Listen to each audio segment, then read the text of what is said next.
Welcome back to FEG Entertainment. We're here sitting talking with the lovely Miss Janice Mathis. So of course we was talking about your new position and you're moving to Washington. I am. So I know you're going to stay here and some councils that you sit on, you're going to go ahead and finish the year out, but we know you know so many different historical figures here. Who was the first person that called you and said, congratulations, and told them how they felt about that? Oh, I don't know. That's interesting. I really don't know. I don't remember. So many calls. Yeah. And so many well-wishers. And not just from the well-known or the historically significant, but I've been fortunate to have a number of friends and clients and co-workers down through the years. And so the congratulations have come from across the board, and that's important to me. I mean, because you've done so much, and I have to just read off some of them, okay? Because I didn't have enough paper, so I just took a few of them out. So many highlights, folks. So many. Vice President of Citizenship Education Fund. That's the position I hold now. Yes, and so you're going to work. So how do you feel, in fact, with that fund, and I know you've been there about 15 years, you've held that position. So what are you going to miss the most, or are you leaving it, or are you taking it with you? Oh, I think I'll be working in a new space. Okay. But in terms of what my values are and what I care about, of course I'll be taking that with me. Yes. And I will miss everything about this job. It has been a wonderful job. My co-workers, Tina Jones and Axel Adams and Trina Heathington and Joe Beasley, are just the best people in the world to work with, as well as the Chicago staff, and of course getting to rub shoulders and swap opinions and write speeches with Reverend Jesse Jackson has been amazing. So I will miss all of it. But on the other hand, I have a little bit of ambition and a little bit of ego and the chance to run a national organization based in Washington with headquarters on Pennsylvania Avenue, halfway between the Capitol and the White House, is almost an offer that a woman like me couldn't turn down. Yes, yes. Well, you know, we have to advance, and I think we're placed in different positions to move us on to the next, I wouldn't say best, because you've done so many, but to our next level in life.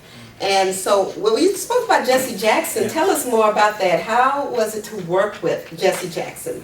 It was amazing. I think the one thing people don't know or don't understand about him is how brilliant he is. He's a very early riser.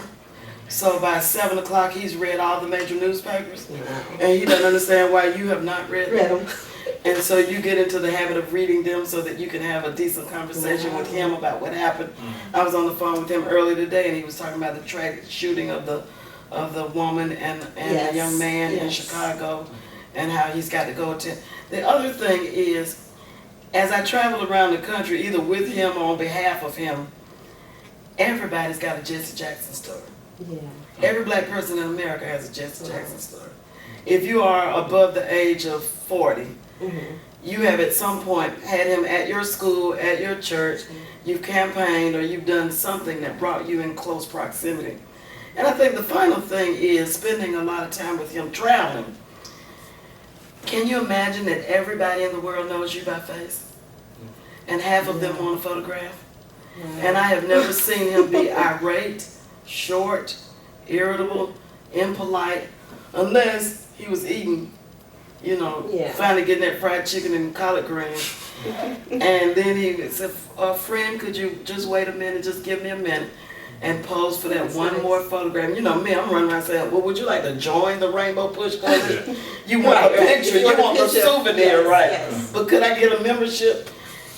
Always even-tempered.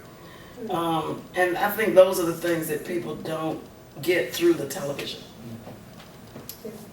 Well, when we I do have, I mean, you've done so much work when it comes to diversity and improving diversity in the corporate world. What would you say is the state of that right now in corporate America in terms of diversity of the workforce? It is complicated. In some sense, it is stagnant. Yes. We've seen some great strides out in Silicon Valley. But you've got companies, publicly traded companies right here in Atlanta that have no African Americans on their board of directors and none among their top employees. And they are frankly unapologetic about that. there is something about what happened in 2008 with President Obama Mhm. that for some people made them think, we've had enough of that inclusion now.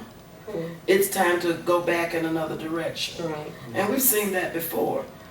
The strides of the early 60s, the Civil Rights Act, the Voting Rights Act, also sparked a kind of backlash. That's when reverse discrimination was born. Yes. That's when Bakke was decided. So it's always been this pendulum that kind of swings toward progress, and then it kind of swings back the other way.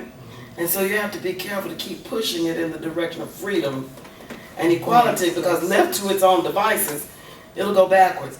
And these last 8 years, there have been some people who want to see it go backwards. Yes. But when we come back, we have questions for you about sister-in-law, okay? We'll be right back.